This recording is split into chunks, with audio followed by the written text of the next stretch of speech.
നാമത്തിന് നന്ദിയോടെ വാഴ്ത്തുകയും സ്തുതിക്കുകയും ചെയ്യുന്നു. परमेश्वर की बहुमूल्य नाम की स्तुति और धन्यवाद करता हूँ. നമുക്ക് ഈ ദിവസങ്ങളിൽ ദൈവസന്നയിൽ ഉപവാസത്തോടും പ്രാർത്ഥനയോടും കൂടി ആയിരിക്കാൻ ദൈവം നൽകിയ നല്ല അവസരത്തിനായി സ്തോത്രം. इन दिनों में उपवास और प्रार्थना के साथ प्रभु के सामने रहने के लिए, प्रभु सहायता के इसके लिए धन्यवाद. കർത്താവിൻ്റെ ദാസൻ ഇന്ന് യെരമ്യാ പ്രവചനത്തിൽ നിന്ന് വായിച്ച് ഒരു ധ്യാനചിന്ത പറഞ്ഞപ്പോൾ എൻ്റെ മനസ്സ് ആ ഭാഗങ്ങൾ പലപ്പോഴും വായിച്ച് ദൈവസന്നിധിയിൽ ഒരുങ്ങുവാനായിട്ട് ദൈവം കൃപ നൽകി. प्रभु के दास ने यिर्मयाह नबी के किताब में से जो आयत को पढ़ा, वो अनुच्छेद को पढ़कर कई बार मेरे जीवन में तैयारी करने के लिए प्रभु ने सहायता की. ഞാൻ ഒരു അവസരത്തിൽ ആ വാക്യം വായിച്ച് എൻ്റെ വക ഒരു ഹെഡിങ് എഴുതി എൻ്റെ സന്ദേശത്തിന്. और एक समय में मैंने उसको पढ़कर अपने रीति से मैंने उससे एक शीर्षक दिया, ടോട്ടൽ ഫൂളിഷ്നെസ് എന്ന്. पूर्ण मूर्खता. എന്തിനാ വിട്ടുകളഞ്ഞേ? क्यों छोड़ दिया? ജീവനുള്ള ദൈവത്തെ വിട്ടുകളഞ്ഞിട്ട്, जीवित परमेश्वर को छोड़कर, എന്നിട്ട് ഇത് ബ്രോക്കൺ സിസ്റ്റേൺസ്, അതായത് പൊട്ടിത്തകർന്നിരിക്കുന്ന ഇതിനെ പണിയാൻ ശ്രമിക്കുക. और टूटे हुए होद को या ऐसे खड्डे को बनाने की कोशिश करते हैं. ആരെങ്കിലും ഇവിടെ ഈസ്റ്റ് കല്ലടയെന്നുണ്ടോ? ഈസ്റ്റ് കല്ലട എന്ന് പറഞ്ഞ സ്ഥലത്ത് നിന്ന് ईस्ट कल्लड़ा से कोई है? ഞാൻ അവിടെ ഒരിക്കൽ മിനിസ്ട്രിക്ക് പോയപ്പോഴേ एक बार मैं जब वहाँ पर सेवकाई के लिए गया, ആ ഹോളിൽ കിടക്കുമ്പോൾ കിണറ്റ് വീഴുന്ന വെള്ളത്തിൻ്റെ ശബ്ദം നമുക്ക് വലിയ പ്രയാസം ഉണ്ടാക്കും. അത്രമാത്രം വെള്ളം വീഴുന്നത്. और हॉल में जब हम सोते हैं तो वहाँ के कुएं में जो पानी गिरता है उसका आवाज़ बहुत जोर से आता है, उतना पानी वहाँ पर गिरता है. അപ്പം ഞാൻ ആ പാസ്റ്ററോട് ചോദിച്ചു, നേരം വെളുക്കുമ്പോഴേക്കും കിണറൊന്നും അറിയുമോ എന്ന്. मैंने पूछा, पासवान से पूछा, सुबह सुबह क्या वो कुआं भर जाएगा? ആ പുള്ളി എന്നോട് പറഞ്ഞു, സാറേ അതിങ്ങനെ ഒഴുകി വീഴുന്നതേ ഉള്ളൂ, ഇത് നിറയില്ല, മുഴുവൻ ഒഴുകി പോവുക. तो उन्होंने कहा, नहीं, ये बस ऐसा स्रोत से पानी गिरता जरूर है लेकिन भरता कभी नहीं है, उसी तरह से वो बह जाता है. ഒരു ബക്കറ്റ് വെള്ളം കിട്ടാനായിട്ട് പുള്ളി ഒത്തിരി ശ്രമിക്കണം, എന്നാലേ കിട്ടുള്ളൂ. കാരണം ഇതെല്ലാം അങ്ങോട്ട് വീഴുന്നു, ഒഴുകി പോകുന്നു. क्योंकि एक बकेट पानी भरने के लिए भी उन्हें बहुत कोशिश करना पड़ता है, क्योंकि पानी गिरता है और उसी तरह बह जाता है. അപ്പോഴാണ് എനിക്ക് വചനത്തിന്റെ ഈ കാര്യം മനസ്സിലായത്. और तब वचन के इस पहलू को मुझे समझ में आया. അതുകൊണ്ടാണ് ഞാനിത് എഴുതി. ഇത് ടോട്ടൽ വിഡ്ഢിത്തമാണ്. और इसीलिए मैंने लिखा पूर्ण मूर्ख था. എന്താ വിട്ടുകളഞ്ഞത് എന്താണെന്നുള്ള ബോധം ഈ ബ്രോക്കൺ സിസ്റ്റേൺസിനെ ഉണ്ടാക്കിയപ്പോൾ അയ്യോ പോയല്ലോ എന്നിപ്പോ തോന്നുന്നത്. क्योंकि जब इन होद को या फिर ऐसे टूटे चीजों को बनाया तब याद आया, अरे हमने क्या छोड़ा है. എന്നിട്ട് ഇപ്പോൾ അതിലെ വല്ലവിധേനെ പ്ലാസ്റ്ററൊക്കെ ഒട്ടിച്ചിട്ട് അത് ഹോൾഡ് ചെയ്യാനായിട്ട് ശ്രമിക്കുക. अब उसी का मरम्मत करके किसी रीति से उसमें पानी रखने की कोशिश है. കോഴിക്കോട് ഞങ്ങൾ ഉണ്ടായിരുന്നപ്പോൾ അവിടെ ഒരു കിണർ പണിതു. कोഴിക്കോड में जब हम लोग थे वहां पर हमने एक कुआं बनाया. നല്ല അപ്പോൾ അതിന് അടുത്തുള്ള ചില കിണറുകളൊക്കെ നോക്കി ഞാൻ മറ്റേ എന്താണ് വാട്ടർ അതോറിറ്റീസിനെയൊക്കെ കൊണ്ടുവന്ന് നോക്കിയിട്ടാണ് കിഴിക്കാൻ തുടങ്ങിയത്. और उसके नज़दीक के कुओं को मैंने देखा, वहाँ का निरीक्षण किया और जो पानी का अधिकारी होते हैं उनको बुलाकर मैंने वहाँ पर खड्डा खोदा. അതിന് ആരംഭം മുതലേ ഒരു ബ്രോക്കൺ ഇതുണ്ടായിരുന്നു. और उसका जो आरंभ से ही टूटा हुआ एक विषय था. അത് കുഴപ്പമില്ല എന്ന് പറഞ്ഞു. उन लोगों ने बोला कोई बात नहीं. അവസാനം പാറയിൽ ചെന്നു. और अंत में जो है वो चट्टान पे पहुंचा. അപ്പോഴും ഇതേ വിടവ് തന്നെ ഉണ്ട്. और तब भी हमने देखा वही दरार वहां पर है. ഇപ്പോഴും ആ കിണറ്റിൽ വെള്ളമില്ല. आज भी उस कुएं में पानी नहीं है. 32 അടി താഴെ ചെന്നു. और 32 फीट नीचे पहुंचा. അത്രയും പൈസ മുടക്കിയിട്ട് ഇത്രയും ചെയ്തിട്ട് ഇനിയിപ്പോൾ അത് മണ്ണിട്ട് മൂടാൻ ഇനി വേറെ പൈസ വേണം. अब उतना पैसा किया लेकिन कोई उपयोग नहीं, अब उसको बंद करने के लिए और पैसा लगाना है. വാട്ടർ അതോറിറ്റീസ് അവരെന്നോട് പറഞ്ഞു, നമുക്കതിൻ്റെ അടിയിൽ കുറച്ച് സിമെന്റ്, സ്പെഷ്യൽ ടൈപ്പ് ഒരു സിമെന്റ് ഉണ്ട്, അത് വെച്ച് അടച്ചു നോക്കാമെന്ന്. तो जल के अधिकारियों ने मुझसे कहा एक स्पेशल सीमेंट मिलता है, वो सीमेंट से उस दरार को बंद करने की कोशिश करेंगे. അപ്പോൾ ഇങ്ങനെയുള്ളതിൻ്റെ അടി എടുത്തു കഴിഞ്ഞാൽ മേലോട്ട് വെള്ളം വന്നാൽ അത് അപ്പുറം ഇപ്പുറം പോകാൻ, ഇതിനകത്ത് ഒട്ടും നിൽക്കില്ല. क्योंकि इस तरह का जो उसका आकार है उस पर अगर हम सीमेंट डालेंगे तो पानी यहाँ वहाँ चला जाएगा, बिल्कुल पानी खड़ा नहीं होगा. നമുക്ക് ഈ ദിവസങ്ങളിൽ കേട്ട വചനം ശ്രദ്ധയോടെ കൈക്കൊള്ളുവാനായിട്ട് നമുക്ക് ഇടയുണ്ടാകും. इन दिनों में जो वचन हमने सुना है वो ध्यानपूर्वक हमको ग्रहण करने का इच्छा होना है. കേട്ടത് നമുക്ക് വല്ലപ്പോഴും ഒഴുകി പോകാതിരിക്കാനുള്ളൊരു ശ്രമമാണ് നടത്തേണ്ടത്. और जो हमने सुना है वो बह न जाए, इसका हमें कोशिश करना है. നമ്മൾ എഫേസ്യ ലേഖനത്തിൽ നിറവിന്റെ അനുഭവത്തെക്കുറിച്ചാണ് ചിന്തിച്ചുകൊണ്ടിരുന്നത്. एफेसियों की किताब में से उस पत्री में हम लोग भरपूरी के विषय में विचार कर रहे थे. ഈ നിറവിലേക്ക് ചിന്തിക്കുന്ന അവസരത്തിൽ എനിക്ക് ഈ പൗലോസിന്റെ രണ്ട് വലിയ പ്രാർത്ഥനകൾ ഇതിനകത്ത് ഞാൻ കഴിഞ്ഞ ദിവസം നിങ്ങളെ ഓർപ്പിച്ചിരുന്നു. भरपूरी के बारे में जब विचार करते हैं तो यहाँ पर प्रेरित पौलुस का दो मुख्य प्रार्थनाओं के बारे में पहले भी मैंने तुम्हें याद दिलाया. ഈ പ്രാർത്ഥനകളിൽ ഒന്നും പൗലോസ് അപ്പോസ്തലൻ സാധനങ്ങൾക്ക് വേണ്ടി പ്രാർത്ഥിക്കുന്നില്ല. और ये कोई भी प्रार्थनाओं में प्रेरित पौलुस जो है वस्तुओं के लिए प्रार्थना नहीं करता। ഒന്ന് ഫസ്റ്റ് പ്രയറിൽ they need to get a revelation, ഒരു ദർശനം ലഭിക്കണം. पहली प्रार्थना में उनको प्रकाशन मिलना है। രണ്ടാമത്തെ പ്രാർത്ഥനയിൽ they need to realise that what they are seeking for. और दूसरी प्रार्थना में उनको समझना है कि वो किसकी खोज कर रहे हैं। നമ്മുടെ ജീവിതത്തിൽ നമുക്ക് വാസ്തവത്തിൽ ഞാൻ ആരാണെന്നുള്ളൊരു ബോധം ഉണ്ടാകും. हमारे जीवन में सचमुच में हम कौन है इसका पहचान होना है। ഞാൻ അതിനെ എൻ്റെ ഒരു ടെക്നിക്കൽ ടേം ഞാൻ പറഞ്ഞു, അതായത് ഞാൻ ഇപ്രകാരമാണെങ്കിൽ ഞാൻ ഇന്ന രീതിയിലായിരിക്കണം ആക്ട് ചെയ്യേണ്ടത്. मैं उसके लिए ऐसा कहता हूं, अगर मैं ऐसा हूं तो मैं इस रीति से बर्ताव करना है। നമ്മുടെ നാടൻ ഭാഷയിൽ പറഞ്ഞ പട്ടിയായി കുറയ്ക്കണം. मतलब अगर कुत्ता है तो भौंकना है। അത് നിങ്ങൾ ഇൻഡിക്കേറ്റീവ് ആൻഡ് ഇമ്പരേറ്റീവ് എന്നാണ് ഇംഗ്ലീഷിൽ പറയുന്നത്. എന്ന് വെച്ചാൽ നിങ്ങൾ ഇന്ന പോലെയാണെങ്കിൽ ഇന്ന പോലെ നിങ്ങൾ പെരുമാറി വെക്കുള്ളൂ. मतलब उसका अर्थ है कि सीधे तरीके से उसके साथ मिलना चाहिए। अगर तुम ऐसा है तो उसका स्वभाव इस तरह से होना है। ഇന്ന് എനിക്ക് നിങ്ങളുമായിട്ട് പങ്കുവെക്കാനുള്ളത് വളരെ പ്രിസൈസ് ആയിട്ട് പറയാനാണ് ഞാൻ താല്പര്യപ്പെടുന്നത്. आज मैं आप लोगों के साथ बहुत ही तीक्ष्णता से एक सटीक विषय बताना चाहता हूं। ദൈവത്തിന് നമ്മുടെ മേലുള്ള അവകാശവാദം, परमेश्वर को हमारे ऊपर जो दावा है। കഴിഞ്ഞ ദിവസം ഞാൻ പറഞ്ഞു ദൈവത്തിന് മനുഷ്യജാതിയോടുള്ള അവകാശവാദം. पिछले दिनों में मैंने कहा परमेश्वर का मनुष्यों के ऊपर जो दावा है या अधिकार है। അത് ഞാൻ മൂന്നാ പറഞ്ഞത്. वो मैंने 3 बताया। ഞാനത് ചോദിച്ചാൽ നിങ്ങളെല്ലാം പെട്ടെന്ന് ചാടി പറയുമെന്ന് അറിയാവുന്നതുകൊണ്ട് ഞാൻ ചോദിക്കുന്നില്ല. और अगर मैं पूछूं तो आप लोग सब जल्दी जवाब देंगे, इसलिए मैं नहीं पूछता। നമ്മെ അവന്റെ സാദൃശ്യത്തിനും സ്വരൂപത്തിനും സൃഷ്ടിച്ചു. हमें उसके सदृश स्वरूप में बनाया। തന്റെ ജീവൻ നമ്മുടെ ശ്വാസം നമ്മുടെ മൂക്കിലൂതി. और अपना जीवन का श्वास हमारे नथनों में फूंका। മൂന്നാമത്തേത് അവൻ നമുക്ക് അധികാരം തന്നു. और तीसरा उसने हमें अधिकार दिया। അപ്പോൾ ഈ മൂന്നും ഉള്ളവരാണ് നമ്മൾ. और ये तीनों हमारे पास है। എന്നാൽ സഭയോടുള്ള ബന്ധത്തിൽ ദൈവം എന്താ താല്പര്യപ്പെടുന്നത്? लेकिन कलीसिया के संबंधित परमेश्वर की इच्छा और चाहत क्या है? അത് ഈ വചനഭാഗങ്ങളിൽ വളരെ വ്യക്തമായിട്ട് കാണുന്നുണ്ട്. और ये इन वचन के भागों में बहुत ही स्पष्ट लिखा है। ഒന്ന്, ദൈവം നമ്മെ തിരഞ്ഞെടുത്തു. एक, परमेश्वर ने हमको चुना है। ഒന്നാം അധ്യായത്തിന്റെ 3 മുതൽ 6 വരെയുള്ള വാക്യങ്ങളിലാണ് നമ്മൾ വായിക്കുന്നത്. पहले अध्याय का 3 से लेके 6 तक आयतों में हम वो पढ़ सकते അത് हैं। വായിക്കാനായിട്ട് ഞാൻ ശ്രമിക്കുന്നില്ല, കാരണം നിങ്ങൾ വായിക്കുന്നുണ്ടല്ലോ. वो पढ़ने का कोशिश नहीं करता क्योंकि आप लोग पढ़ते हैं। ഇവിടെ പ്രത്യേകിച്ച് എടുത്ത് 4-ാം വാക്യത്തിൽ പറഞ്ഞു, നിങ്ങൾ even before the foundation of all the world he has chosen you. चौथे आयत में हम देखते हैं, वहां पर ऐसा लिखा है कि जगत की उत्पत्ति से पहले मैंने तुम्हें ठहराया है। അപ്പോൾ ദൈവത്തിന്റെ പ്ലാനില് എന്നെ തെരഞ്ഞെടുത്തതെന്ന്, तो परमेश्वर के उद्देश्य में कब चुना है? ഞാൻ ഈ തെരഞ്ഞെടുപ്പിനെ കുറിച്ചൊക്കെ ഓർക്കുമ്പോഴേ എൻ്റെ ഒരു സ്നേഹിതന് ഒരു കുഞ്ഞിനെ അഡോപ്റ്റ് ചെയ്യണമെന്ന് താല്പര്യമുണ്ടായി. चुन लिया जाने के बारे में जब मैं विचार करता हूँ, मेरा एक मित्र है जिनने एक बच्चे को गोद लिया। അപ്പം എന്നോട് ചോദിച്ചപ്പോൾ ഞാൻ പറഞ്ഞു മുക്തി മിഷനിൽ പോയാൽ കിട്ടും. तो मुझसे जब सवाल किया तो मैंने कहा मुक्ति मिशन में जाएंगे तो मिलेगा। അതിന്റെ ഡയറക്ടർ ആയിരിക്കുന്ന എൻ്റെ ഒരു ക്ലാസ്മേറ്റ് ആയിരുന്നു. तो वहाँ का जो निर्देशक था या डायरेक्टर था वो मेरा एक मित्र था, मेरा क्लासमेट था। അവിടുത്തെ ഇംഗ്ലേബായിക്ക് ഞാനൊരു ലെറ്റർ എഴുതി കൊടുത്തു. तो वहाँ के इंग्ले भाई को मैंने एक पत्र लिखा എന്നിട്ട് അദ്ദേഹം ഒരു കുഞ്ഞിനെ എടുത്തിട്ട് വന്നു. और वो एक बच्चे को लेकर आया। അപ്പം ഞാൻ ചോദിച്ചു എങ്ങനെ ഉണ്ടായിരുന്നു അവിടെ പോയി കുഞ്ഞിനെ തിരഞ്ഞെടുക്കുന്നത്. मैंने पूछा वहाँ जाकर बच्चे को चुनना कैसा था? എനിക്കത് കേട്ടപ്പോൾ ഭയങ്കര സങ്കടമായി. वो जब मैंने सुना तो मुझे बहुत दुख हुआ। പല കുഞ്ഞുങ്ങളുണ്ടായിരുന്നു. बहुत बच्चे थे ഞങ്ങൾക്ക് ഒരു കുഞ്ഞിനെ തിരഞ്ഞെടുത്തു. और हमने एक बच्चे को चुना। നിങ്ങൾ ആലോചിച്ച് നോക്കിക്കേ, എന്നെ തിരഞ്ഞെടുത്തില്ല. आप लोग विचार करो, मुझे नहीं चुना, ഇന്ന കുഞ്ഞിനെ എടുത്തുള്ളൂ. केवल इस बच्चे को चुना। ആ ഒരു സാഹചര്യം നിങ്ങളൊന്ന് മനസ്സിലാക്കണം. वो एक परिस्थिति को आप लोग समझो। ഇതേപോലെ ദൈവം നമ്മെ ഓരോരുത്തരെയും തിരഞ്ഞെടുത്തു. इस तरह से परमेश्वर ने हम में से प्रत्येक को चुना है। It's not our choice. वो हमारा चयन नहीं था, നമ്മൾ തിരഞ്ഞെടുത്തതല്ല, हमने चयन नहीं ദൈവം किया, തിരഞ്ഞെടുത്തു. परमेश्वर ने चयन അപ്പോൾ किया। ദൈവം തിരഞ്ഞെടുത്ത് ദൈവത്തിന് പർട്ടിക്കുലർ ഉദ്ദേശമുണ്ട്. तो परमेश्वर ने अगर चयन किया तो परमेश्वर का निश्चित उद्देश्य है। പെട്ടെന്ന് ഒരു വാക്യം നമുക്കൊന്ന് നോക്കാം. ഞാൻ എപ്പോഴും ഈ റെഫറൻസ് ഇങ്ങനെ പറയുന്ന ഒരാളാണ്. അത് കാരണം എൻ്റെ മനസ്സിൽ എപ്പോഴും വചനവുമായിട്ടാണ് ഉള്ളത്, അതുകൊണ്ടാണ് ഞാനത് പറയുന്നത്. അതായത് യോഹന്നാന്റെ സുവിശേഷം 16-ാം അധ്യായത്തിൽ നിങ്ങൾ എന്നെ തിരഞ്ഞെടുത്തു എന്നുള്ളതല്ല, ഞാൻ നിങ്ങളെ തിരഞ്ഞെടുത്തു, നിങ്ങൾ ഫലം കായ്ക്കേണ്ടതിന് പോയി ഫലം കായ്ക്കേണ്ടതിന് ഞാൻ നിങ്ങളെ വെച്ചുമിരിക്കുന്നു. यूहन्ना 16 में लिखा है, तुमने मुझे चुना नहीं, मैंने तुम्हें चुना है, और ताकि तुम जाकर फल लाओ, इसलिए मैंने तुम्हें चुना है। 15-16 ആണ് കേട്ടോ വാക്യം. 16 का 15 और 16। നിങ്ങൾ എന്നെ തിരഞ്ഞെടുത്തതല്ല. तुमने मुझे नहीं चुना। ആരാ തിരഞ്ഞെടുത്തേ? किसने चुना? ദൈവം തിരഞ്ഞെടുത്തു. परमेश्वर ने चुना। ദൈവം തിരഞ്ഞെടുത്തെങ്കിൽ ആർക്കെങ്കിലും കുറ്റം പറയാൻ പറ്റുമോ? परमेश्वर ने चुना है तो क्या कोई उसका दोष बोल सकता है? ഒരിക്കലും പറ്റുകയില്ല. कभी भी नहीं।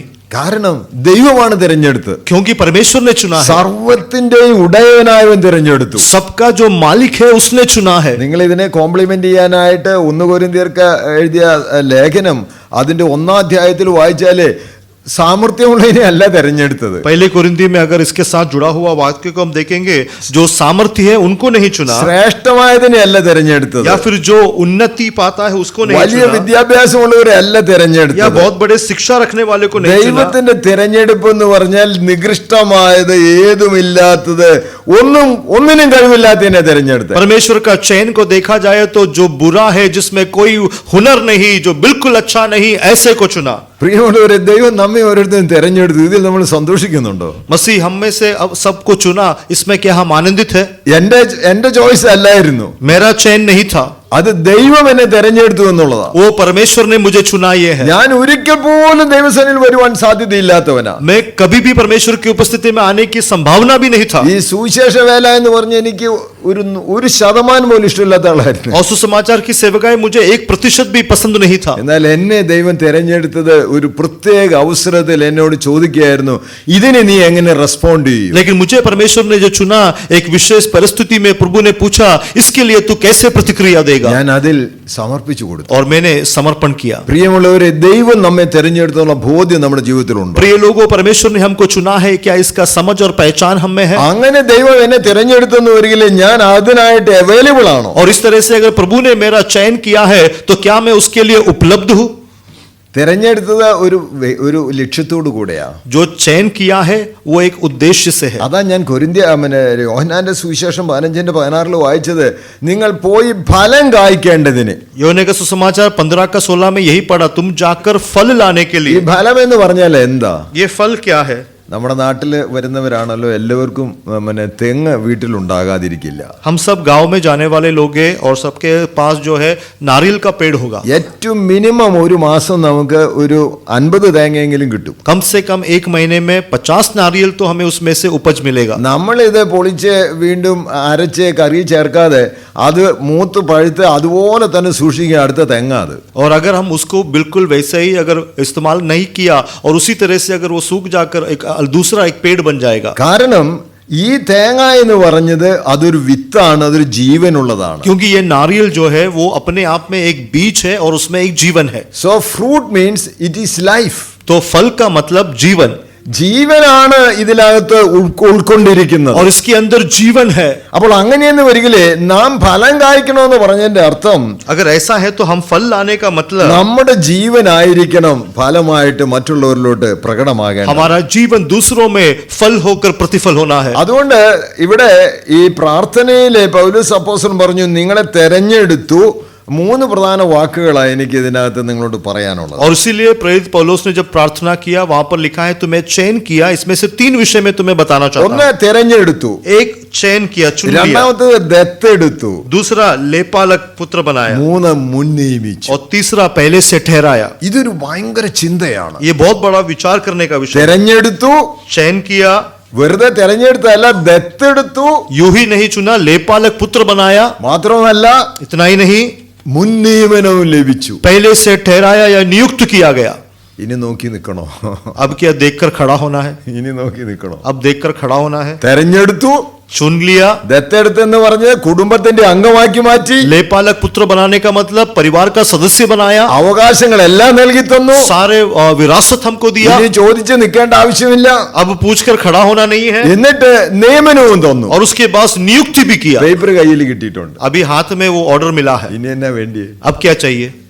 അപ്പോൾ ദൈവത്തിന്റെ നമ്മെക്കുറിച്ചുള്ള പദ്ധതിയും പ്ലാനും മനസ്സിലാക്കാനാണ് ഞാൻ ഇത് പറഞ്ഞത്. तो परमेश्वर को हमारे प्रति जो योजना और जो उद्देश्य है, ये समझने के लिए मैंने कहा. ഈ മുക്തി മിഷനിലെ ഒരു വീട് പോലെയാണ് അവിടെ ഓർഗനൈസ് ചെയ്തിരിക്കുന്നത്. मुक्ति मिशन में एक घर के जैसा वहां की सारी वो तैयारी की है. ഒരു മുതിർന്ന ഒരാള്, ഒരു പെൺകുട്ടി, അതായത് ഒരു 20-22 വയസ്സുള്ളത്, അവരുടെ കീഴിലെ 4-5 കുട്ടികൾ. एक लड़की होगी जो 20-22 साल की होगी और उसके नीचे जो है 4-5 बच्चे होंगे. അങ്ങനെ പല വീടുകളായിട്ടാണത്. और ऐसे अलग अलग घर है वो. അവർക്ക് റേഷനിങ് സിസ്റ്റം ഉണ്ട്. ഇതിനകത്ത് അവർക്കുള്ള ഫുഡ് അവർ തന്നെ കുക്ക് ചെയ്യുന്നത്. और उनको जो राशन मिलता है और उनका जो खाना है वो स्वयं बनाते हैं. അപ്പോൾ അവിടെയുള്ള കുഞ്ഞുങ്ങളെ ഒരു കുഞ്ഞിനെ ഒരു വീട്ടിൽ നിന്ന് കല്യാണം കഴിച്ചു കൊടുത്തു എന്ന് വെച്ചോ. तो वहां के एक घर से एक बच्चे का सोच लो शादी हो गया. എൻ്റെ ഒരു സ്നേഹിതൻ പോയിട്ട് അവിടുന്ന് കല്യാണം കഴിച്ചിട്ടുണ്ട്. मेरा एक मित्र ने वहां से शादी किया है. അപ്പം അവിടെ ആ വീട്ടിലോട്ട് ചെല്ലുമ്പോൾ ഇതേ അവളെ കാണാനായിട്ട് ഒരാൾ വന്നിട്ടുണ്ട്. तो उस घर में जब गया तो उनको देखने के लिए एक व्यक्ति आया है. എന്നിട്ട് ഇനി അവളുടെ ഓരോ കാര്യങ്ങളും കുഞ്ഞുങ്ങളായാൽ അവിടെ ഇവിടെ സ്വീകരിക്കുന്നു. അപ്പോൾ ഇടയ്ക്കിടയ്ക്ക് അവളുടെ വീട്ടിൽ വരുന്ന ഫീലിംഗാണ് ഉള്ളത്. तो वहां पर जो है बच्चे आते हैं तो उसको स्वीकार करते हैं. तो वहां पर जब जाएंगे तो घर में आने का एक प्रतिनिधित्व होता है. എൻ്റെ സ്നേഹിതൻ പോയിട്ട് ഇതേപോലെ ഒരു കുട്ടീനെ തിരഞ്ഞെടുത്തത്. मेरे मित्र ने जाके वहां से ऐसी एक लड़की को चुना ആ കുഞ്ഞിനെ വീട്ടിൽ കൊണ്ടുവന്ന് പറഞ്ഞു എനിക്കൊരു കുഞ്ഞിനെയും കൂടെ വേണം. और उस बच्चे को जब घर पे लाया तो उन्होंने कहा मुझे और एक बच्चा चाहिए. അപ്പം ആ വീട്ടിലോട്ട് ഈ ഇവിടോട്ട് ചെന്നപ്പോൾ മുക്തി മിഷനിൽ ചെന്നപ്പോൾ പറഞ്ഞു ഒരാൾ വന്നിട്ടുണ്ട്, ആരെ തിരഞ്ഞെടുക്കാന്ന് അറിയില്ല, എൻ്റെ വീട്ടിൽ എൻ്റെ കുഞ്ഞിനെ ഒന്നും അറിയില്ല. എന്നുവെച്ചാൽ അവിടുത്തെ മുതിർന്ന കൊച്ചു പറയാം. तो मुक्ति मिशन में जब गया तो वहाँ की वो बड़ी लड़की कहती है वो व्यक्ति आया है किसी बच्चे का चयन करने के लिए, कौन से घर से या मेरे घर से कौन सा बच्चा होगा मैं नहीं जानती. പ്രിയമുള്ളവരെ, ദൈവം നമ്മെ തിരഞ്ഞെടുത്തു. प्रिय लोगों, परमेश्वर ने हमको चुना है. തിരഞ്ഞെടുത്തത് എൻ്റെ ഭംഗി കണ്ടിട്ടൊന്നുമല്ല. और जो चुना है मेरी खूबसूरती को देखकर नहीं. ഞാൻ പലപ്പോഴും എൻ്റെ സ്നേഹിതൻ്റെ വീട്ടിൽ ചെല്ലുമ്പോൾ ആ കുഞ്ഞിനെ മടിയിൽ ഇരുത്തി ഇദ്ദേഹം ചുമ്മനം ചെയ്യുന്നതൊക്കെ ഞാൻ നോക്കിയിട്ടുണ്ട്. और कई बार जब मेरे उस मित्र के घर में मैं जाता हूँ तो उस बच्चे को गोद में बिठाकर उसको चुंबन देते हुए मैंने कई बार देखा है. ഒരു ദിവസം ഞങ്ങൾ ഭക്ഷണം കഴിക്കാൻ ഒരു ഹോട്ടലിൽ പോയി. एक बार जब हम खाना खाने के लिए एक होटल में गए അപ്പം ഞാൻ ഈ വെജിറ്റേറിയൻ ഇഷ്ടപ്പെടുന്നതുകൊണ്ട് വെജിറ്റേറിയൻ ഹോട്ടലിലാണ് പോയത്. और क्योंकि मैं शाकाहारी खाना पसंद करता हूँ मैंने एक शाकाहारी होटल में हम गए. ഈ കുഞ്ഞ് പപ്പ എനിക്ക് ഇവിടെ വേണ്ട, എനിക്ക് ഇച്ചിരി നല്ല ഭക്ഷണവും ഇറച്ചിയൊക്കെ ഉള്ളിടത്തോട്ട് പോകണം. और बच्ची ने वहाँ पर हट करना शुरू किया, पापा मुझे यहाँ नहीं, मुझे यहाँ मांस मच्छी मिले वहाँ जाना है. ഞാനിത് പറഞ്ഞതിൻ്റെ താല്പര്യം कहने का तात्पर्य പപ്പ വിളിക്കുക, പപ്പ എന്നാ വിളിക്കുന്നേ മോള്. पापा बुलाते हैं. ദത്തെടുത്ത കുഞ്ഞ്. गोद लिया हुआ बच्चा है. എന്താണ് ദത്തെടുത്തതിന്റെ അവളുടെ റെസ്പോൺസ് എന്താ? और गोद लेने से उसकी प्रतिक्रिया क्या है? ഞാൻ അവകാശിയാ, मैं वारिस हूँ, ഞാൻ ഇവിടെ അവകാശിയാ. मैं वारिस हूँ. നമ്മുടെ പ്രിയമുള്ളവരെ, നമുക്കൊരു കാര്യം മനസ്സിലാക്കേണ്ടത് നമ്മെ ദൈവത്തിന്റെ ഭവനക്കാരായി മാറ്റിയിരിക്കും. प्रिय लोगों, हमको ये समझना है हमें परमेश्वर का परिवार का सदस्य बनाया. 2-ാം അധ്യായത്തിന്റെ 19-ാം വാക്യം എഫേസ്യ ലേഖനത്തിൽ വായിച്ചു നോക്കിയേ. दूसरा अध्याय का एफेसियों की दूसरा अध्याय का 19 को पढ़ेंगे. നിങ്ങൾ ഇനി അന്യന്മാരും പരദേശികളുമല്ല, പിന്നെ ആരാണ്? विदेशी और मुसाफिर नहीं हो, परंतु कौन है?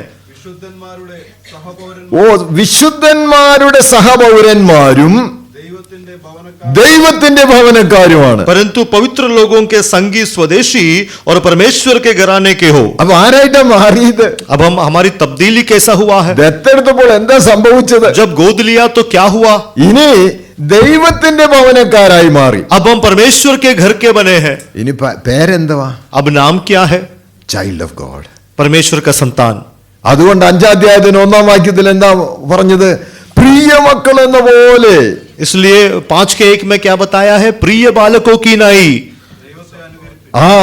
എങ്ങനെയാ അനുകരിക്കേണ്ടത്? कैसे अनुकरण करना है? പ്രിയ മക്കൾ എന്ന പോലെ അനുകരിക്കും. प्रिय बालकों की नाई. പ്രിയമുള്ളവര്, ദൈവം നമ്മെ തെരഞ്ഞെടുത്തുന്നവരിലെ Are we ready to follow the Lord as an beloved children? प्रिय लोगों, परमेश्वर ने अगर हमको चुन लिया है, क्या हम परमेश्वर का अनुकरण प्रिय बालक की नाई कर सकते हैं? Beloved എന്ന് പറഞ്ഞ അർത്ഥം എന്താ? प्रिय का मतलब क्या है? ഞാനത് ഒരു അവസരത്തില് ഒത്തിരി ഞങ്ങള് സ്ട്രഗിളിലൂടെ പോകുമ്പോൾ ഞാനും ഓമനയും കൂടെ പ്രാർത്ഥിച്ചു കിടന്നു. जब हमने बहुत संघर्ष किया तो आप और आपकी पत्नी प्रार्थना करके सोए. അന്ന് അമേരിക്കയല്ല, और तब अमेरिका में थे. ഞാൻ പറഞ്ഞു, ഓമന ആരാണ്ട് എന്നെ വിളിച്ചേച്ചു പറയുന്നു പ്രിയൻ എന്നാ പറയുന്നത്. मैंने कहा कोई मुझे बुलाता है और मुझे प्रिय प्रिय बुला रहा है. എവിടാന്ന് അറിയില്ല. कहाँ है पता नहीं. അപ്പം ഞാൻ എടുത്തിങ്ങനെ വായിച്ചു. അപ്പോഴാണ് നമ്മൾ ദാനിയേൽ പ്രവചനത്തിൽ ഈ പ്രയോഗമുണ്ടെന്ന് മനസ്സിലായത്. तब मैंने ये वचन को पढ़ा, दानियल की नबी की किताब में मैंने देखा वहाँ ये लफ्ज का इस्तेमाल അവിടെ 9-ാം അധ്യായത്തിന്റെ 21-ാം വാക്യം നീ എൻ്റെ പ്രിയനാകുന്നു, പ്രിയൻ എന്നുള്ള പ്രയോഗമുണ്ട്. അവിടെ അങ്ങനെ നോക്കിയപ്പോൾ 3-4 തവണയുണ്ട് അത്. वहाँ पर 9:21 में वहाँ पर लिखा है तू मेरा प्रिय है, और 3-4 बार इसको इस्तेमाल किया गया. അപ്പൊ സന്തോഷമായി. तो मुझे अच्छा लगा. പ്രിയൻ എന്നുള്ള വാക്ക് ഉള്ളത് തന്നെ വെറുതെ എനിക്ക് തോന്നിയതല്ല. तो प्रिय जो है वो वचन है, वो मुझे ऐसे ही लगा, ऐसा नहीं है. ഞാൻ ശബ്ദം കേട്ടത് തന്നെയാ. मैंने आवाज सुना है। എന്നിട്ട് പ്രാർത്ഥിച്ച് വീണ്ടും കടന്നു. फिर प्रार्थना करके फिर सो गए। അപ്പോൾ രാത്രി ഒരു 3 മണിയായിട്ടുണ്ട്. तो लगभग रात का 3 बज चुका था। അപ്പോഴെന്നെ വീണ്ടും വിളിച്ചു ചോദിച്ചു, ഈ പ്രിയനെ ഞാൻ എങ്ങോട്ട് അയച്ചതെന്ന് അറിയാവോ എന്ന്. तब फिर से मुझे बुलाकर पूछा, इस प्रिय को मैंने कहाँ भेजा तुम्हें पता है? ഓമനെ ഇതാ ചോദ്യം കേൾക്കുന്നു, പ്രിയനെ എങ്ങോട്ട് तो അയച്ചതെന്ന്. मैंने कहा, ओमना आपने सुना, ये सवाल है, प्रियन को मैंने कहाँ भेजा है? പ്രിയനെ എങ്ങോട്ട് അയച്ചേ? प्रिय को कहाँ भेजा है? സിംഹങ്ങളുടെ ഗുഹയിലോട്ട്. सिंह के गुफा में। പ്രിയനെ മാത്രമേ സിംഹങ്ങളുടെ ഗുഹയിൽ അയക്കാൻ പറ്റുമോ? जो प्रिय है उसी को सिंह के गुफा में भेज सकते हैं। ആ പ്രിയൻ സിംഹങ്ങളുടെ ഗുഹയിൽ പോകുമ്പോൾ എന്താ ഉണ്ടായത്? और वो जब उस सिंह के मान में गया तो क्या हुआ? അവിടെ ചെല്ലുമ്പോഴോ എന്നും പറഞ്ഞ് കൂക്കി വിളിച്ചാണോ പോയത്? वहां के रोते बिलखते हुए गया। ആസ് യൂഷ്വൽ, സാധാരണ ചെയ്തു വരുന്നത് പോലെ തന്റെ കതക് യെരുശലേമിന്റെ നേരെ തുറന്നിട്ടേച്ച് താൻ ദൈവസന്നിധിയിൽ പ്രാർത്ഥിക്കുന്നു. जैसा करता आया है, वो अपने जो खिड़की है यरूशलेम की ओर खोलकर जैसा हमेशा प्रार्थना करता था, वो प्रार्थना करते रहा। ദൈവാത്മാവ് എന്നോട് പറയായിരുന്നു, നീ പ്രിയനായതുകൊണ്ടാണ് ഞാൻ നിന്നെ ഇങ്ങോട്ട് അയച്ചത്. परमेश्वर की आत्मा ने मुझसे कहा, तू प्रिय है इसलिए मैंने तुम्हें यहाँ भेजा है। നിന്നെ പോലെ തുല്യനായി മറ്റാരുമില്ല. तेरे जैसा तुल्य और कोई नहीं, എനിക്ക് ഇങ്ങനെ അയക്കാൻ ഒക്കാവുന്ന വേറൊരാളില്ല. और मुझे ऐसा भेजने के लिए और कोई व्यक्ति नहीं। ഇത് തന്നെയാ കർത്താവ് സ്നാനം വെക്കുമ്പോൾ കേട്ടത്. और यही यीशु मसीह ने जब बपतिस्मा लिया तब ഇവൻ എന്റെ പ്രിയപുത്രൻ, ഇവനെ ചെവി കൊടുപ്പിൻ. ये मेरा प्रिय पुत्र है, इसकी बातें सुनो। ഇവനെ പോലെ തുല്യനായി മറ്റാരും തന്നെയില്ല. इसके तुल्य और कोई नहीं है। പ്രിയമുള്ളവർ, നിറവിന്റെ അനുഭവത്തിൽ വരുമ്പോ ഇതാ നമുക്ക് പറയാനുള്ളത്. प्रिय लोगों, भरपूरी के अनुभव में जब हम आते हैं तो ये हमको कहना है, ഞാൻ ദൈവത്തിന്റെ പ്രിയനാണ്. मैं परमेश्वर का प्रिय हूँ। പ്രിയനായിട്ട് കർത്താവിനെ അനുഗമിക്കുന്ന പ്രിയ മക്കളുടെ സ്വഭാവം എന്താ? और अगर प्रिय होकर परमेश्वर के अनुकरण करने वाले प्रिय बालकों का स्वभाव कैसा है? ഞാൻ പഠിച്ചുകൊണ്ടിരുന്ന അവസരത്തിൽ ലൈബ്രറിയിൽ ഞാൻ വർക്ക് ചെയ്തിട്ടുണ്ട്. जब मैं शिक्षा प्राप्त कर रहा था तब मैं लाइब्रेरी में काम किया है। അന്ന് ഒരു മണിക്കൂറിന് 60 പൈസ വെച്ചാണ് ഞങ്ങൾക്ക് തരുന്നത്. और तब 1 घंटे के लिए 60 पैसे हमको मिलता है। അപ്പം എന്നെ വീണ്ടും അവിടുത്തെ ലൈബ്രറിയൻ കുറെ, ഞങ്ങൾക്ക് ലിമിറ്റ് ഉണ്ട്, മാക്സിമം 20 അവേഴ്സേ വർക്ക് ചെയ്യാൻ പാടുള്ളൂ. तो वहां पे हमारे लिए एक सीमा रखा गया है, अधिकतम जो है 20 घंटे हम काम कर सकते हैं। അപ്പം എന്നോട് പറഞ്ഞു, സൈമൺ 1 മണിക്കൂർ 20 മണിക്കൂർ അല്ല, സൈമൺ എത്ര വേണേ വർക്ക് ചെയ്തോ. तो मुझसे कहा कि 20 घंटे नहीं, जितना मर्जी आप काम कर लो। അപ്പം ഞാൻ സാറിനോട് ചോദിച്ചു, സാർ വളരെ ഇന്റിമേറ്റ് ആയിട്ടുള്ളതുകൊണ്ട് സാർ എന്താ എന്നെ ഇങ്ങനെ അനുവദിച്ചതെന്ന്. तो मैंने सर से पूछा, क्योंकि हमारे में नजदीकी रिश्ता था, सर आपने मुझे ये अनुमति क्यों दिया? എടോ, കംപ്ലീറ്റ് ലൈബ്രറിയുടെ കാര്യം നോക്കാൻ ഇയാളെ പോലെ വേറെ ആളെ ഞാൻ കണ്ടെത്തിയില്ല, അതുകൊണ്ടാണ് കാരണം. तो उन्होंने कहा, सारी लाइब्रेरी की देखभाल करने के लिए आपके जैसा और किसी को मैंने देखा नहीं, यही कारण है। ഞാൻ രാത്രി 11 മണിക്ക് ലൈബ്രറി അടച്ചിട്ടുണ്ട് വരുമ്പോൾ ഒരു ലൈറ്റ് അവിടെ ഉണ്ട്. അപ്പം ഞാൻ വേഗം പോയിട്ട്, അപ്പം ഇത് തുറന്നിട്ട് വീണ്ടും പോകാന്ന് പറഞ്ഞാൽ എളുപ്പമല്ല. और रात को 11 बजे जब ये लाइब्रेरी बंद करके जाते हैं, तब मैंने देखा कि कहीं रोशनी चल रहा है, बत्ती है, तो ये खोलकर वापस मैं जाता हूँ, और ये आसान नहीं है। അത് ഞാൻ അറിഞ്ഞല്ലേ, സാറ് ശ്രദ്ധിച്ചു. और मैंने जाना नहीं, लेकिन सर ने ये देखा था। ഞാനിത് പറഞ്ഞതിന്റെ താല്പര്യം, कहने का तात्पर्य, ഈ പ്രിയനെ അനുഗമിക്കുക, എന്നെ തെരഞ്ഞെടുത്തെന്ന് വരില്ല, ദൈവത്തെ അനുകരിക്കുക എന്ന് പറഞ്ഞത് വേണോ എന്നുള്ളതല്ല, പൂർണ്ണ മനസ്സോടുകൂടെ അനുഗമിക്കുക. मुझे जब चुन लिया गया है तो प्रिय बालक की तरह परमेश्वर का जो अनुकरण करना है, चाहिए अनचाहिए ऐसा नहीं, लेकिन पूर्ण तीव्रता से उसका സന്തോഷത്തോടെ അനുഗമിക്കുക. आनंद से उसके पीछे अनुकरण എന്തു करना തന്നെ है। പ്രയാസങ്ങളുണ്ടായും പിന്മാറാതെ അനുഗമിക്കുക. कोई भी मुसीबत हो, लेकिन पीछे ना हटते हुए अनुकरण करे। ദാനിയേലിന്റെ ജീവിതം നമ്മൾ പഠിക്കുന്ന അവസരത്തില് അതിന്റെ 6-ാം അധ്യായം ഒന്ന് നോക്കിക്കേ. ഇവനെ കുറ്റം പറഞ്ഞ് വല്ലവിധേനയും എങ്ങനെയാണ് പിടിക്കേണ്ടതെന്ന് നോക്കിയ ഒരു അനുഭവത്തെ കുറിച്ച് 6-ാം അധ്യായത്തില് അതിന്റെ 4-ാമത്തെ വാക്യം മുതലൊന്ന് വായിച്ച്. दानियल नबी की किताब में जब लोग ढूंढ रहे थे कि इसमें क्या दोष पाया जाए, ये उसके 6ठे अध्याय में लिखा है, उसका 4थे आयत से पढ़ेंगे, 6 का 4 दानियल। ആകയാൽ അധ്യക്ഷന്മാരും പ്രധാന ദേശാധിപന്മാരും രാജ്യം സംബന്ധിച്ച് ദാനിയേലിന് വിരോധമായി കാരണം കണ്ടെത്തുവാൻ അന്വേഷിച്ചു. എന്നാൽ യാതൊരു കാരണവും കുറ്റവും കണ്ടെത്തുവാൻ അവർക്ക് കഴിഞ്ഞില്ല. അവൻ വിശ്വസ്തനായിരുന്നത് കൊണ്ട് ഒരു തെറ്റും കുറ്റവും അവനിൽ കണ്ടെത്തിയില്ല. അവിടുത്തെ ആ ഇംഗ്ലീഷിന്റെ പ്രയോഗം എനിക്ക് വളരെ ചിന്തനീയമാണ്. अंग्रेजी में जो लफ्ज लिखा है वो बहुत ही चिंतनीय है।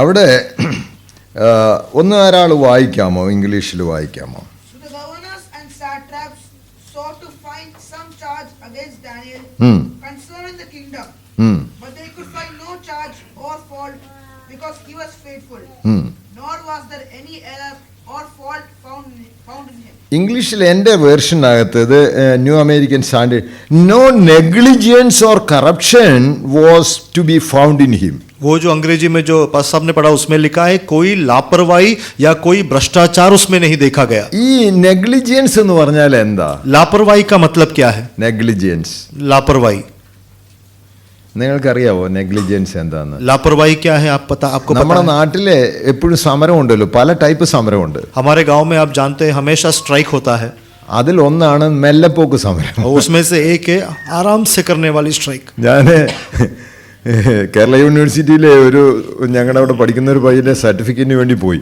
केरला यूनिवर्सिटी में जो एक मेरा एक मित्र है जिसका सर्टिफिकेट के लिए हम लोग गए। അപ്പം ആ സാറിനെ കാണാനില്ല എന്ന് ഞാൻ വേറൊരാളോട് ഇങ്ങനെ ചോദിച്ചു, എവിടാന്ന് ചോദിച്ചു. तो उस सर को हमने नहीं देखा तो दूसरे व्यक्ति को पूछा कि ये कहाँ है। അപ്പൊ ഇത്ര ഉയരത്തിലെ ഫയൽ ഇരിക്കണ്ട, അതിന്റെ അപ്പുറം ആൾ ഇരിക്കണ്ടെന്ന്. तो इतना बड़े जो है फाइल का एक रो था और उसके पीछे वो व्यक्ति बैठा था ഇതെല്ലാം ഇദ്ദേഹം നോക്കി സൈൻ ചെയ്ത് പോകേണ്ടതാ. और ये सारे फाइल इनको चेक करना है और उनका हस्ताक्षर देके भेजना है। അപ്പം ഈ പുള്ളിക്കാരനോട് അത് മെല്ലപ്പോക്ക് സമരത്തിലാ പുള്ളിന്ന്. तो उन्होंने कहा ये धीरे चलने वाला वो स्ट्राइक में है। ഞാനിത് പറഞ്ഞതിന്റെ താല്പര്യം कहने का तात्पर्य ദാനിയേലിന്റെ ജീവിതത്തിൽ there was no negligence, ഒരിക്കൽ പോലും ഉത്സാഹമില്ലാതെ ഒരു കാര്യം ചെയ്യുന്നില്ലെന്നർത്ഥം. दानियल के जीवन में कोई भी लापरवाही नहीं था, कभी भी वो कम उत्साह के साथ कोई काम नहीं किया। Everything which is interested on he seriously doing it. जो कुछ भी उसको सौंपा गया वो सब गंभीरता से किया। They were not able to find a single thing against of him. और दानियल के खिलाफ वो लोग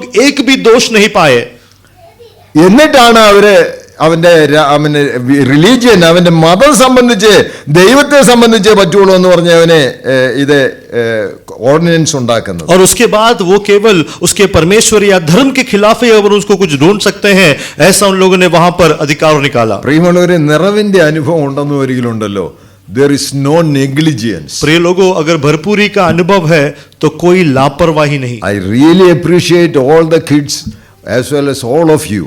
मैं सारे बच्चों को और आप सब लोगों को शाबाशी देता हूं। I know that you are in a very busy schedule, but you are trying to find somehow, not somehow, I will say that freely coming and attending the services and participating in every areas of the church life. मैं जानता हूं आप लोग बहुत व्यस्त हैं, लेकिन तब भी आप लोग समय ढूंढकर यहाँ पर आते हैं और कलीसिया की तमाम चीजों में आप योगदान देते हैं। Especially I like to appreciate all the kids. They were doing it with their innermost sincerity and they want to really understand and also present what is the fullness of life in their. और विशेष करके बच्चों के लिए मैं बहुत खुश हूं क्योंकि उन लोगों ने पूरे सच्चाई से उनकी बातों को उन्होंने सामने रखा, यहां तक कि उन लोगों ने जो समझा है और परमेश्वर की भरपूरी क्या है इस बारे में उन्होंने प्रस्तुति दी। അപ്പോൾ നമ്മൾ മനസ്സിലാക്കേണ്ടത് ദൈവം നമ്മെ തിരഞ്ഞെടുത്തു ദത്തെടുത്തു എന്ന് മുൻ നിയമനവും. तो हमको समझना है परमेश्वर ने हमारा चयन किया, हमें लेपालक पुत्र बनाया और पहले से नियुक्त किया। ഞാൻ സമയക്കുറവുള്ളതുകൊണ്ട് ഞാൻ പെട്ടെന്ന് നിർത്താനായിട്ട് ശ്രമിക്കുക. അപ്പോൾ ഇത് ആരാ ചെയ്ത്? तो ये किसने किया? The heavenly Father. पिता, स्वर्गीय पिता। സ്വർഗീയ പിതാവാണ് നിങ്ങളെ തെരഞ്ഞെടുത്തത്. स्वर्गीय पिता ने तुम्हें चुना है। അപ്പോൾ ആ തെരഞ്ഞെടുപ്പിനെ നാം എത്രമാത്രം വില കൽപ്പിക്കുന്നുണ്ട് എന്ന तो ചോദ്യം. उस चयन को हम कितना मूल्य देते हैं। രണ്ടാമത്തേത്, दूसरा, he redeemed us by his son. उसने अपने पुत्र के द्वारा हमें मोल लिया है। തന്റെ പുത്രന്റെ രക്തത്താലാ നമ്മളെ വീണ്ടെടുത്തത്. अपने पुत्र के लहू के माध्यम से हमें मोल लिया। 1:7 അവനെ നമുക്ക് തന്റെ രക്തത്താൽ അതിക്രമങ്ങളുടെ മോചനമെന്ന വീണ്ടെടുപ്പുണ്ട്. 1:7 में वहां लिखा है हमको उसमें उसके लहू के द्वारा छुटकारा अर्थात अपराधों की क्षमा है। അപ്പോൾ ഞാൻ ചോദിക്കുക, എനിക്ക് എന്റെ കുഞ്ഞിനെ കിട്ടണം, അതിനുവേണ്ടി എന്തോ ചെയ്തത്? अब मैं पूछता हूं मुझे मेरा बच्चा चाहिए, उसके लिए क्या किया? ഞാൻ ചത്താലും വേണ്ടിയില്ല, എന്റെ രക്തം എത്ര ഒഴിക്കാനും വേണ്ടിയില്ല കുഞ്ഞിനെ കിട്ടണമെന്നുള്ള. मैं मर जाऊं तो कोई परवाह नहीं, मुझे किसी तरह मेरे बच्चे को पाना है। അപ്പോൾ അങ്ങനെയെങ്കിൽ നമുക്ക് ദൈവത്തിന് നമ്മുടെ മേൽ അവകാശമില്ലേ? अगर वैसा है तो क्या परमेश्वर को हमारे ऊपर अधिकार नहीं? ഞാൻ വെറുതെ തിരഞ്ഞെടുത്തതല്ല, मैंने यूं ही नहीं चुना। എന്റെ ഏകജാതനായ പുത്രന്റെ രക്തം കൊടുത്ത് നിങ്ങളെ വീണ്ടെടുത്തിരിക്കുകയാണ്. मेरे एकलौते पुत्र का लहू देकर तुम्हें मोल लिया है। പൗലോസ് അപ്പോസ്തലൻ അത് കണ്ടുകൊണ്ടാ താൻ പറയുന്നത്. അപ്പോസ്തല പ്രവൃത്തി 20:28 ഒന്ന് വായിച്ചു നോക്കി. എന്താ പറഞ്ഞ, എങ്ങനെയാ ദൈവം തെരഞ്ഞെടുത്തതിനെ കുറിച്ച് താന് അവിടെയുള്ള വിശ്വാസികളോട് പറയുന്നതാണ് തന്റെ യെരുശലേമിലേക്കുള്ള യാത്രയിൽ. प्रेरितों का काम 20:8 में प्रेरित पौलुस हमारे चयन के बारे में क्या कहता है, वहां के विश्वासी लोगों को यरूशलेम की और उनकी यात्रा में उन्होंने ये बताया। 20:28 20:28 നിങ്ങളെ തന്നെയും താൻ സ്വന്തം രക്തത്താൽ സമ്പാദിച്ചിരിക്കുന്ന ദൈവത്തിന്റെ സഭയെ മേയ്പാൻ പരിശുദ്ധാത്മാവ് നിങ്ങളെ അധ്യക്ഷരാക്കി വെച്ച ആട്ടിൻകൂട്ടം മുഴുവനെയും സൂക്ഷിച്ചുകൊള്ളുവിൻ. പൗലോസ് അപ്പോസ്തലൻ ഇവിടെ പറയുന്നത് എങ്ങനെയാ നിങ്ങളെ വീണ്ടെടുത്തത്, ആരെയാ നിങ്ങളെ ആക്കി വെച്ചിരിക്കുക, എന്തൊക്കെയാ ഇതിന്റെ പ്രാധാന്യത? भरत पौलुस कहते हैं कि किसने तुमको चुना है, तुम्हारी अहमियत क्या है, कैसे तुमको चुना है. നിങ്ങളെ തന്റെ രക്തത്താൽ വീണ്ടെടുത്തവരാണ്. अपने लहू से मोल लिया है. എന്നിട്ട് പരിശുദ്ധാത്മാവാണ് നിങ്ങളെ അധ്യക്ഷരാക്കി उसके വെച്ചിരിക്കുന്നത്. बाद पवित्र आत्मा ने तुम्हें अध्यक्ष ठहराया है. സോ നമ്മളെ ദൈവം ഏൽപ്പിക്കുന്നത് മുഴുവൻ നമ്മൾ പൂർണ്ണതയോടെ നിർവഹിപ്പാൻ ബാധ്യസ്ഥരാണ്. तो हमें जो भी परमेश्वर देते हैं उसको पूर्ण रूप से निभाने के लिए हम कर्जदार है और जिम्मेवार है. ആരോടാ കണക്ക് കൊടുക്കേണ്ടത്? किसको हिसाब देना है? The Father who is in heaven, He appointed us and He designed us and He sent His only begotten Son in order to redeem us. पिता जो स्वर्ग में है, जिसने हमारा चयन किया, जिसने हमें नियुक्त किया और जिसने अपने एकलौते पुत्र देकर हमें मोल लिया है, തന്റെ രക്തത്താൽ നമ്മെ വീണ്ടെടുത്തു. अपने लहू से हमें मोल लिया. അപ്പോൾ എന്തോ വിലയുണ്ട് നമ്മളെ. तो हमारा मूल्य कितना है, ഇതൊന്ന് മനസ്സിലാക്കിയാൽ ये एक बार समझ जाए, നമുക്ക് കുറച്ചുകൂടെ ദൈവത്തോട് അടുക്കാനായിട്ട് കഴിയും. हम परमेश्वर के और नजदीक आ पाएंगे. ഈ രക്തത്താൽ വീണ്ടെടുത്തെന്ന് വരികില് നമുക്ക് ഒന്നുമേ അവകാശപ്പെടാനില്ല. इस लहू से अगर मोल लिया है तो हमें अधिकार या दावा करने के लिए कुछ नहीं है. എഫേസ്യ ലേഖനം 2-ാം അധ്യായത്തിന്റെ 1-ാം വാക്യം ഇപ്പോ കാണാതെ കുഞ്ഞുങ്ങൾ പറയണം. एफेसियों की पत्री 2 का 1 बिना देखे आपको बोलना है. അതിക്രമങ്ങളാലും പാപങ്ങളാലും മരിച്ചിരിക്കുന്ന നിങ്ങളെ കർത്താവിനോട് കൂടെ ഉയർപ്പിച്ചിരിക്കുക. अपराधों और पापों के कारण मरा हुआ हम लोगों को यीशु मसीह के साथ जिलाया है. നിങ്ങൾ വല്ലപ്പോഴും കണ്ടിട്ടുണ്ടോ മരിച്ചു കിടന്ന ഒരാൾ എഴുന്നേറ്റ് നടക്കുന്നത്? आप लोगों ने कहीं देखा है क्या मरा हुआ व्यक्ति उठकर चलते हुए? എന്നാൽ ഇവിടെ എങ്ങനെയാ നടക്കുന്നത്? लेकिन यहाँ पर कैसे चलते हैं? നിങ്ങളുടെ ബലം കൊണ്ടല്ല, आपके बल से नहीं, ക്രിസ്തുവിനോട് കൂടെ ഉയർത്തെഴുന്നേൽപ്പിച്ചിരിക്കുക. यीशु मसीह के साथ जिलाया गया. ഞാനൊരു ദിവസം ഇവിടെ ദൈവവചന ശുശ്രൂഷ പറഞ്ഞു, I am not belong to me, I belong to Christ എന്ന് ധൈര്യത്തോടെ പറയാൻ നമുക്ക് കഴിയുമോ? एक बार यहाँ पर सेवा करते समय मैंने कहा, क्या आप हिम्मत से बोल सकते हो, मैं मेरा अपना नहीं, मैं परमेश्वर का हूँ, കർത്താവിൻ്റെതാണ് ഞാൻ, मैं मसीह का हूँ. അത് പറയുമ്പോൾ നമ്മെ തന്നെ ദൈവത്തിൽ ഏൽപ്പിച്ചു കൊടുക്കാനായിട്ട് കഴിയും. और जब हम वो कहते हैं कि अपने आप को परमेश्वर को सौंप सकते हैं, അപ്പോൾ പിതാവായ ദൈവത്തിന്റെ പ്രവർത്തനം പുത്രനായ യേശു ക്രിസ്തുവിലൂടെ നിറവേറ്റപ്പെട്ടു. എന്നിട്ട് മൂന്നാമത് എന്നാണെന്നറിയാമോ? കർത്താവിന് നമ്മോടുള്ള, ദൈവത്തിന് നമ്മോടുള്ള അവകാശവാദം. पिता परमेश्वर का काम पुत्र के द्वारा पूरा हुआ, निभाया गया. और अब तीसरा परमेश्वर का हमारे ऊपर अधिकार क्या है? Sealed by the Holy Spirit, पवित्र आत्मा से मोहर लगाया गया है. Sealed with the authority. और उस अधिकार का मोहर लगाया ഈ है. സീൽ എന്ന് പറഞ്ഞത് വെറുതെ അല്ല. ये मोहर यूं ही नहीं बताया है. ഞാൻ യൂണിവേഴ്സിറ്റി ഈ എക്സാമിനേഷനൊക്കെ നടത്തിയിട്ട് അവസാനം പേപ്പർ എല്ലാം റെഡിയാക്കി പിന്നെ സീൽ ചെയ്ത് അയക്കും. यूनिवर्सिटी में एग्जाम का जो पेपर है उनको सब चेक करने के बाद जो है वो सारे बांधकर उसको सील करते हैं. ആ സീൽ ഇല്ലെങ്കിൽ അവർ സ്വീകരിക്കില്ല. अगर वो मोहर निगाह नहीं है तो वो स्वीकार नहीं करेंगे. അവിടുന്ന് ഇങ്ങോട്ട് അയക്കുന്ന ക്വസ്റ്റ്യൻ പേപ്പർ ഉണ്ടല്ലോ, और वहां से जो प्रश्न पेपर आता है അതും സീലോട് കൂടി അങ്ങോട്ട് വരും. और वो भी उस मोहर के साथ आता है. എക്സാം ഹാളിലെ പ്രാർത്ഥനയൊക്കെ കഴിഞ്ഞതിന് ശേഷം ഇവരുടെ മുന്നിൽ വെച്ച് സീലുള്ള ക്വസ്റ്റ്യൻ പേപ്പറിന്റെ കവർ കാണിച്ചതിന് ശേഷം വേണം ഇത് തുറന്നിട്ട് ഇവർക്ക് ഡിസ്ട്രിബ്യൂട്ട് ചെയ്യാൻ. और एग्जाम हॉल में प्रार्थना करने के बाद जो छात्र होते हैं उनके सामने उनको वो जो मोहर है वो दिखाकर उसको तोड़ना होता है. ഈ സീലിന്റെ അർത്ഥം എന്താണ്? और इस मोहर का अर्थ क्या है? Carries N authority. क्योंकि उसके ऊपर एक अधिकार है. പരിശുദ്ധാത്മാവിനെ അധികാരം തന്നു എന്നുള്ളതാണ് പരിശുദ്ധാത്മാവിനാൽ നമ്മൾ നിറയപ്പെടാൻ കാര്യം. और पवित्र आत्मा का अधिकार दिया है, इसी कारण पवित्र आत्मा से हमें भरते हैं. രണ്ടാമത്തേത് is a guarantee, it is sealed by the Holy Spirit. दूसरा क्या है? वो एक गारंटी है, वो पवित्र आत्मा के द्वारा छाप लगाया गया है. അപ്പോൾ അത് എങ്ങനെയാ സംഭവിച്ചത്? और ये कैसे हुआ? ദൈവം നമ്മെ സ്നേഹിച്ചു, परमेश्वर ने हमसे प्रेम किया, ശുദ്ധീകരിച്ചു, शुद्ध किया, തന്നെത്താൻ നമുക്ക് വേണ്ടി യേശു ക്രിസ്തുവിനെ ഏൽപ്പിച്ചു എന്നിട്ടാണ് പരിശുദ്ധാത്മാവിനാൽ സീൽ ചെയ്തത്. और अपने आप को हमको यीशु मसीह देने के बाद पवित्र आत्मा के द्वारा हम पर मोहर लगाया. അപ്പോൾ എന്തിനു വേണ്ടിയാ സീൽ ചെയ്തിരിക്കുന്നത്? क्यों मोहर लगाया है? For a glorious day. एक तेजस्वी दिन के लिए. ഒരു ദിവസമുണ്ട്, एक दिन है. ആ ദിവസം എന്താ ദിവസം? उस दिन कौन सा दिन? കർത്താവ് താൻ ഗംഭീരനാദത്തോടെ വരുന്ന ഒരു ദിനമുണ്ട്. यीशु मसीह जब ऊंची आवाज के साथ आएगा അന്ന് ക്രിസ്തുവിൽ മരിച്ചവരെല്ലാം ഉയർത്തെഴുന്നേൽക്കാൻ പോകും. और उस दिन यीशु मसीह में मरे हुए तमाम लोग जी उठेंगे. അത് എങ്ങനെയാ നടക്കാനായിട്ട് പോകുന്നത്? और ये कैसे संभव होने वाला है? യേശു ക്രിസ്തുവിനെ ഉയർപ്പിച്ചവന്റെ ആത്മാവ് നിങ്ങളിൽ വസിക്കുന്ന പരിശുദ്ധാത്മാവ് കൊണ്ട് നിങ്ങളുടെ മർത്യശരീരങ്ങളെയും ഉയർപ്പിക്കും. यीशु मसीह को जिलाया हुआ पवित्र आत्मा जो तुम्हारे अंदर है तुम्हारे नश्वर शरीर को जिला उठाएगा. ദൈവത്തിന് നമ്മുടെ മേളിൽ 3 അവകാശവാദങ്ങൾ. परमेश्वर को हमारे ऊपर 3 दावा या 3 अधिकार.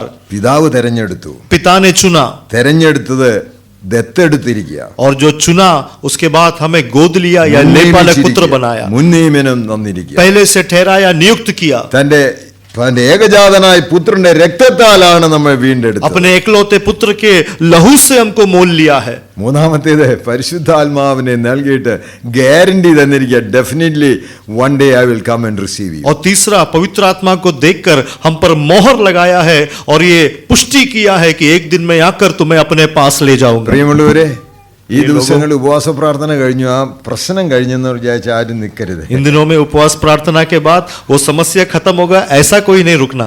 അങ്ങനെയെങ്കിൽ എല്ലാം ചോർന്നു പോകും. अगर ऐसा है तो सब रिसाव हो जाएगा. എന്നാൽ നേരെ എന്താ വേണ്ടിയത്? लेकिन क्या चाहिए? എന്നെ ദൈവം തെരഞ്ഞെടുത്തെന്ന് വരികില്ലേ, मुझे परमेश्वर ने अगर चुना है, അവൻ എന്റെ മേൽ സീല് വെച്ചെന്ന് വരികില്ലേ, अगर उसने मेरे ऊपर मोहर लगाया അവന്റെ है, രക്തത്താൽ ഞാൻ വീണ്ടെടുക്കപ്പെട്ടവനാണെങ്കിൽ, और उसके लहू से अगर मैं उद्धार पा गया हूँ, കർത്താവേ ഞാൻ എനിക്കുള്ളവനല്ല, ഞാൻ നിനക്കുള്ളവനാ. मसीह में मेरा अपना नहीं हूँ, मसीह में I आपका not हूँ. belong to you.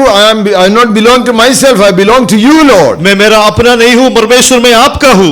അതിന് കാരണം എന്താണ്? और उसका कारण क्या है? അതിന്റെ സ്നേഹത്തിന്റെ നിറവ് അനുഭവിക്കുക. वो प्रेम की भरपूरी का अनुभव It's a daily experience. और वो रोज का अनुभव है. അതുകൊണ്ടാണ് പൗലോസ് അപ്പോസ്തലൻ പറഞ്ഞത്, ക്രിസ്തുവിന്റെ സ്നേഹത്താൽ ഞാൻ നിർബന്ധിതനാണ്. और इसलिए प्रेरित पौलुस कहता है, यीशु मसीह के प्रेम से मैं विवश होता हूँ. ഒരുവൻ എല്ലാവർക്കും വേണ്ടി മരിച്ചിരിക്കെ ഞങ്ങൾ എല്ലാവരും മരിച്ചുവെന്നും ഇനി ജീവിക്കുന്നവർ തങ്ങൾക്ക് വേണ്ടിയല്ല, തങ്ങൾക്ക് വേണ്ടി മരിച്ചെടുത്ത കർത്താവിലെ ഉള്ള വിശ്വാസത്താൽ അത്ര ഇനി ജീവിക്കുന്നു. और जिस तरह से एक व्यक्ति सबके लिए मरा उस तरह हम सब लोग मरे हैं, और जिस तरह से एक व्यक्ति जी उठा है उसी तरह हम सब मसीह में जीवित है. നമുക്ക് ദൈവസന്നിധിയിൽ ഏൽപ്പിച്ചു കൊടുക്കാം. हम मसीह के सामने समर्पण करेंगे. കർത്താവ് ദൈവത്തിന്റെ അവകാശവാദങ്ങളുടെ മുൻപാകെ നമുക്ക് തല കുനിക്കാം. परमेश्वर के अधिकार के सामने, उस दावे के सामने हम sir झुकाएंगे. I don't want to be myself, Lord. मुझे स्वयं नहीं रहना है, കർത്താവേ നീ ആയാൽ മാത്രം മതി.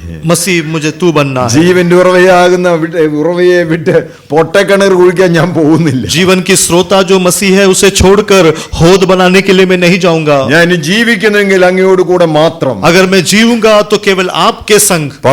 പൗലോസ് അപ്പോസ്തലൻ പറഞ്ഞു, ഞാൻ ജീവിച്ചാലും മരിച്ചാലും കർത്താവിനുള്ളവൻ. और प्रेरित पौलुस ने कहा, अगर मैं जीऊं या मरूं मैं मसीह का हूं. നമുക്ക് ദൈവസേന സമർപ്പിക്കാമോ? हम परमेश्वर के सामने के समर्पण कर पाएंगे. ദൈവവചനങ്ങളെ നമ്മെ അനുഗ്രഹിക്കട്ടെ. इन वचनों से परमेश्वर आशीष दे.